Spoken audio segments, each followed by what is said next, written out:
Okay, so this video over here will probably end up on Instagram once it's done. And this one right here in front, which is the high quality one with the good audio, will show up on Facebook and YouTube. I just haven't figured out how to do the mic stuff for Instagram yet, so bear with me. But for everyone here on Facebook for now, and we'll put it on YouTube later, we are going to get into our evening reading.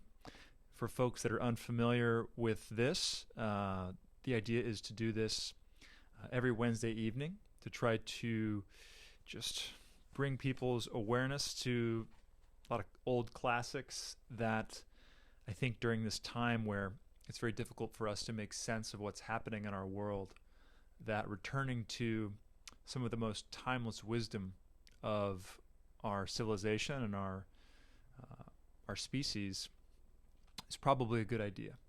So with that, I'm just going to continue reading from the Tao Te Ching, again written by Lao Tzu. This is arguably the most important text of Taoist philosophy, and I think it is a foundational text for anyone who is exploring mindfulness, meditation, yoga, any kind of introspective self-development. I would say this is a book that is, despite its very simple language, full of profound truths that will help you if you find yourself lost or chasing your tail, which yours truly has done quite a bit of. So, with that, I will just dive in, guys. I'm reading from the Stephen Mitchell translation of the Tao Te Ching, and I'll dive in. I'm at number 3, if anyone is following along. It says, "If you overesteem great men, people become powerless. If you overvalue possessions, people begin to steal. The master leads by emptying people's minds and filling their cores, by weakening their ambition and toughening their resolve. He helps people lose everything, everything they know, everything they desire, and creates confusion in those who think that they know. Practice not doing, and everything will fall into place." I'm going to read that one more time. "If you overesteem great men, people become powerless. If you overvalue possessions, people begin to steal. The master leads by emptying people's minds and filling their cores, by weakening their ambition and toughening their resolve. He helps people lose everything they know, everything they desire, and creates confusion in those who think that they know. Practice not doing, and everything will fall into place." So this line here about weakening their ambition and toughening their resolve is one that I think for a Western mindset might be a little bit counterintuitive or confusing. And I think this is one of the central issues which a lot of people exploring introspection, mindfulness, meditation, seem to be concerned about. This idea that as we turn inward, we will just lose all sense of initiative. Like we will lose our work ethic. We will just stop caring. And that's really not true at all. But what you do lose when you start to turn inward is the obsession with all the external metrics that our society pushes us to go and meet, right? Instead of chasing external goals, by turning inward, we begin to find our inner center, our inner core. And so as we lose everything we think we know, right? As we let go of all the learned perspectives and models of reality, we step into a deeper kind of knowing, a deeper kind of awareness. And this is especially profound for those who really think they know, right? Who think they've got all the answers, right? It's a deeply confusing experience to see all the structures and norms that we've lived our lives through, kind of break down and collapse like we're seeing right now. Everything is ground to a halt. So, point being, as much as the outer world changes, as much as it is always in flux, there is something within that is constant. And the introspective work that you do through mindfulness and meditation is where one uncovers that. At the end of this, I guess, poem, it says, "Practice not doing, and everything will fall into place." Now that is diametrically opposed with what we are typically told to do in American culture, right? American culture says, go, go, go, do, do, do, accomplish, accomplish, accomplish, and don't stop until you get it. And on one level, that's great, right? It's great to have ambition in the sense of trying to accomplish things. But this is the other side that trusts in the intelligence of life and says you don't have to constantly hustle all the time. You don't have to perpetually be in a state of anxiety to be productive. Sometimes being productive means just being still and allowing what is to be. We'll keep going. Number 4. The Tao is like a well, used but never used up. It is like the eternal void, filled with infinite possibilities. It is hidden, but always present. I don't know who gave birth to it. It is older than God. Number 5. The Tao doesn't take sides. It gives birth to both good and evil. The Master doesn't take sides. She welcomes both saints and sinners. The Tao is like a bellows. It is empty, yet infinitely capable. The more you use it, the more it produces.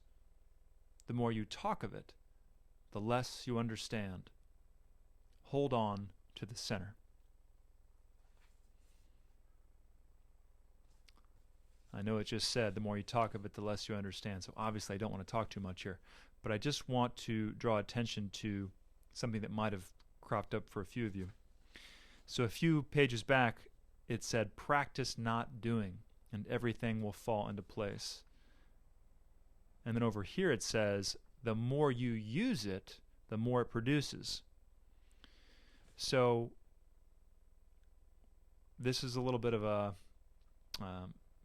sticking point as we embrace this new or really ancient kind of mentality, right? So to practice not doing means to trust that you don't have to engineer and manipulate, right? I don't have to be reading off a script right now to connect with you and to communicate what I'm trying to communicate. I don't have to read off a script.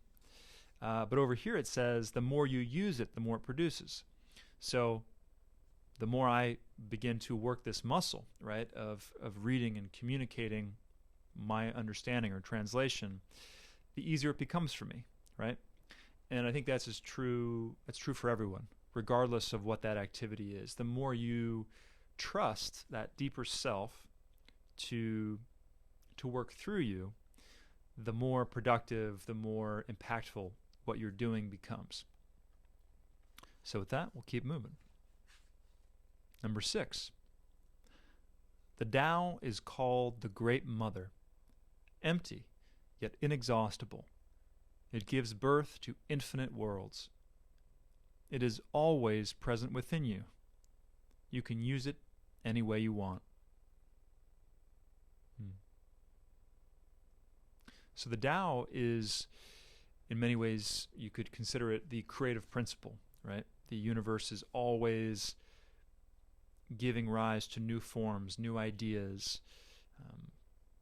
The internet is a great example of that, just full of new creativity, new concepts, new ideas, new creations all the time. And we all have that creative power within ourselves. Number 7. The Tao is infinite, eternal. Why is it eternal? It was never born. Thus, it can never die. Why is it infinite? It has no desires for itself. Thus, it is present for all beings. The Master stays behind. That is why she is ahead. She is detached from all things. That is why she is one with them. Because she has let go of herself, she is perfectly fulfilled. Now, in that instance, letting go of herself, this is referring to the ego, right? Letting go of the separate me, right? I'm Clancey, and you're, insert your name here. But the more that we are able to let go of that mental construction and just show up as we are, without hesitation, without resistance, the happier we become, the more fulfilled we become.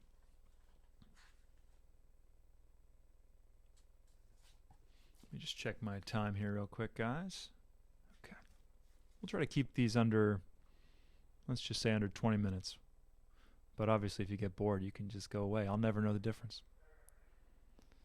Number 8. The supreme good is like water, which nourishes all things without trying to. It is content with the low places that people disdain.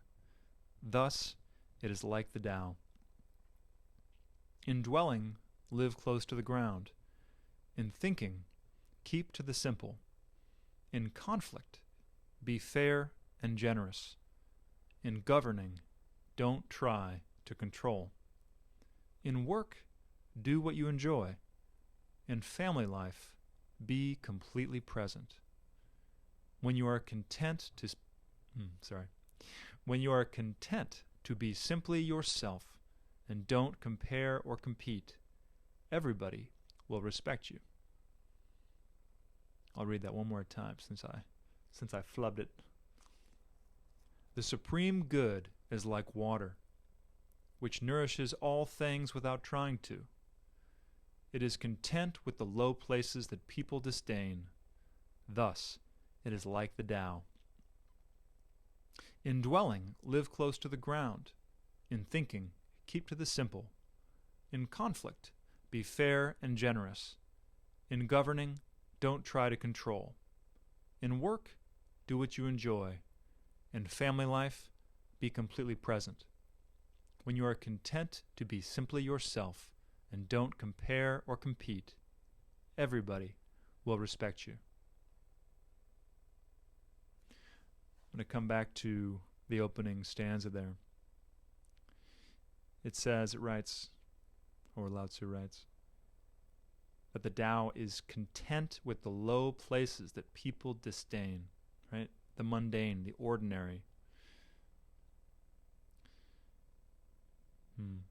How often are we all seeking some incredibly novel or different thing, right? Trying to find something exceptional to make ourselves feel like we're living a unique or special life, right? And there's nothing wrong with those things, right? Novelty is part of life. Seeking out new experiences is part of life, and we should.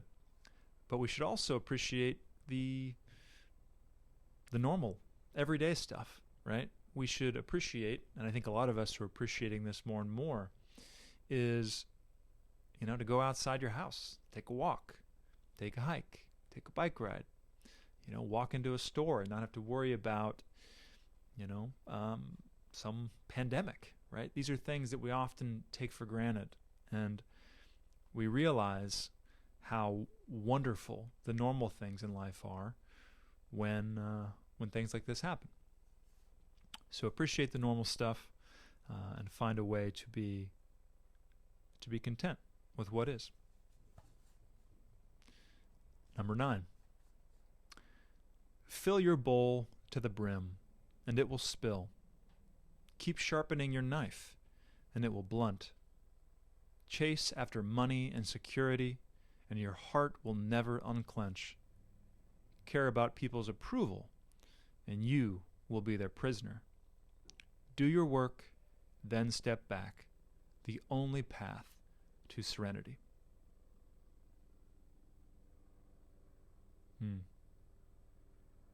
I'll read that one more time. Fill your bowl to the brim, and it will spill. Keep sharpening your knife, and it will blunt. Chase after money and security, and your heart will never unclench. Care about people's approval, and you will be their prisoner. Do your work, then step back, the only path to serenity. This is a common theme that you will see across pretty much every spiritual tradition, introspective discipline, wisdom tradition, you name it. This idea of finding joy in the work itself and not being wrapped up in the fruits of that labor, right? Not being worried or attached to the outcome. And this is something I have to remind myself of all the time, because so often when you do creative work, you really you want people to see it. You want people to connect with it. You want to feel like people resonated with it. That's a big kind of egoic attachment, right? Is you want to get some feedback from the outside, right? And while that's all well and good if it comes, what this is pointing to is the importance of being content with the work itself, finding joy in the doing, and not expecting really anything to come of it, right? If you're attached to expectations in Buddhism or even in Taoism, it's well chronicled that you will suffer by being attached to outcomes. All right, number 10.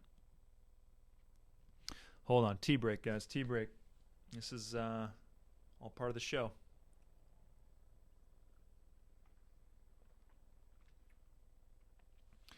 Quick sidebar before I dive in. I had a really wonderful conversation with my dear friend Kelly Sue Milano today for the I Project. We talked about how to maintain healthy sexual polarity between the masculine and the feminine, which is, I think, a very timely topic considering the fact that many of you are probably at home with your significant other having a lot of quality time and, probably having your fair share of positive and negative, I bet. So anyway, that episode is publishing this evening and will be out tomorrow. So if you're not already following the I Project or the Emerging Project, sometimes it shows up in different ways online. That episode will be out soon. All right. Number 10. Ooh. Woo! Number 10. Can you coax your mind from its wandering and keep to the original oneness? Can you let your body become supple as a newborn child's? Can you cleanse your inner vision until you see nothing but the light? Can you love people and lead them without imposing your will? Can you deal with the most vital matters by letting events take their course? Can you step back from your own mind and thus understand all things? Giving birth and nourishing, having without possessing, acting with no expectations, leading and not trying to control. This is the supreme virtue. This is good stuff, right? Gosh, what do we say about this one that already hasn't been said beautifully?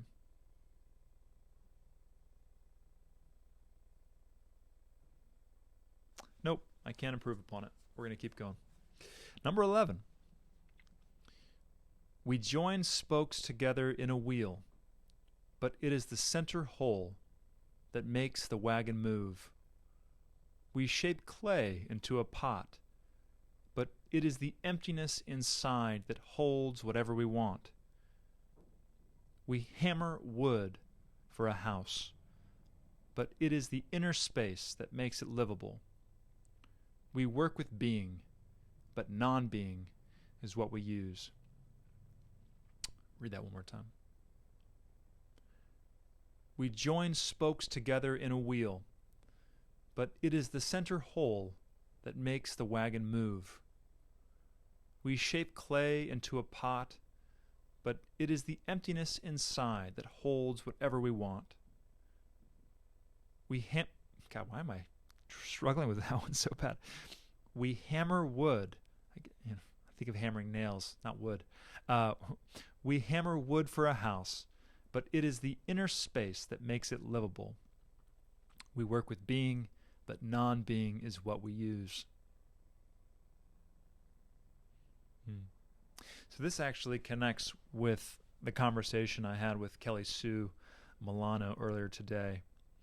We were talking a lot about how, in masculine, feminine polarity, the masculine is responsible for creating a safe container, right? Creating a safe space in which the feminine can express itself and flow and, breathe life into the world. And if you don't have a secure container, right? If the pot wasn't firmly built to hold what's going to come into it, then everything falls out. So as we think about how we create a healthy world, I think we need the masculine to be able to be there for the feminine in all of its ups and downs, all of its movements, emotions, even if the masculine has no idea how to necessarily resolve those things in the moment. It's being able to be there, right? And to be present even in the middle of the storms of your significant other or any intimate partner that you might be with. So that's kind of a masculine, feminine read to it. But I think another way that we could look at this is consciousness, right? If we think about what really holds everything, what really holds, thoughts, what really holds emotions, what really holds, my attention of this outer world and my inner world too, it's consciousness. That's the most fundamental fabric of our experience, and it just happens to be an invisible one. So as we think about how to deepen our awareness and find the deepest foundation we can find within ourselves, how to shape the clay into a pot that can hold the water, right? We need to find that emptiness within ourselves and not to be afraid of it. A lot of times we hear the word emptiness and think of it in a negative way, like, I don't want to feel empty, I want to feel full. Well, in order to feel full, this is a paradox, but in order to feel full, you have to feel complete emptiness, right? It arises out of discovering that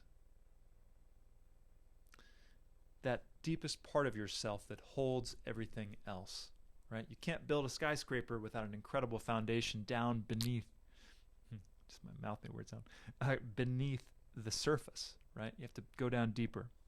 And I think for a lot of us in our heavily distracted world, we're usually just perpetually stuck up here.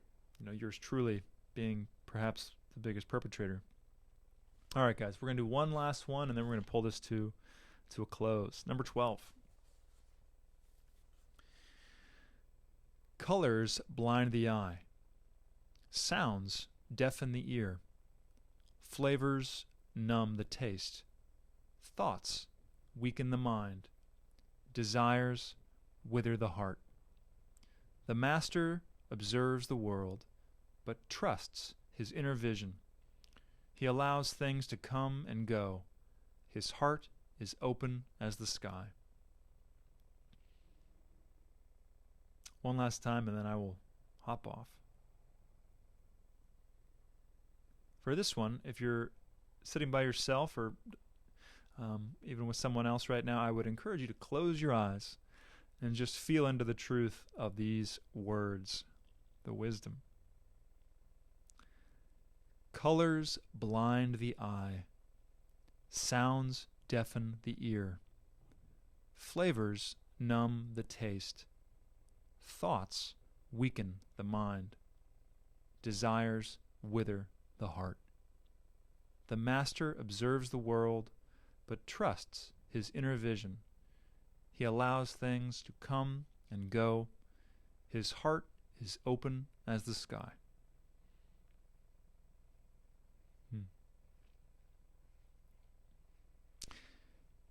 It's difficult to keep our hearts open when our hearts get mistreated, right? It's difficult to keep our hearts open when we've been mistreated.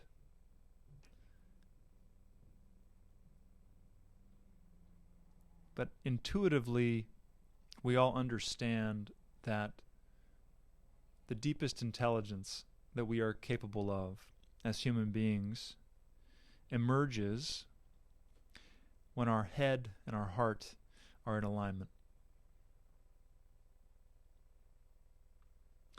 There is a term which shows up, I think Gandhi used it quite a bit, and I've recently heard Jamie Wheel use it, but it's this idea, also MLK Jr. Used it quite a bit, but it's this idea of soul force, right? I think for a lot of us, the idea of a soul is maybe this ethereal thing, but maybe another way to think of the soul is that thing which is born from head and heart, mind and heart, being fully aligned. And for them to be aligned, they have to be open, right? The mind has to be open, the heart has to be open, and then the soul can come through. As I look at where our world is right now, in this kind of in-between phase, I think we all yearn for a society and a civilization that really honors the head and the heart. And when you look at who mostly has been in charge of our world, who's been making the decisions from the top, it's mostly been men. Men who, I would say, culturally have been conditioned to live in their minds, right? And have mostly been valued only for their minds. And in many cases have been told not to honor their feelings, not to listen to the heart. So my wish, my hope, is that coming out of this, as we look at our systems and how imbalanced they are, that we will all seek to create more balance between head and heart, right? Which I think is essentially the balance between masculine and feminine. So with that, I will draw it to a close. Definitely check out the iProject episode with Kelly Sue Milano, which is coming out later tonight. It really picks up where a lot of this leaves off. And yeah, thank you all for being a part of the evening reading. I'm really enjoying sharing these experiences with you guys, and I hope you like them too. So that's all I got. All right. Have a great night.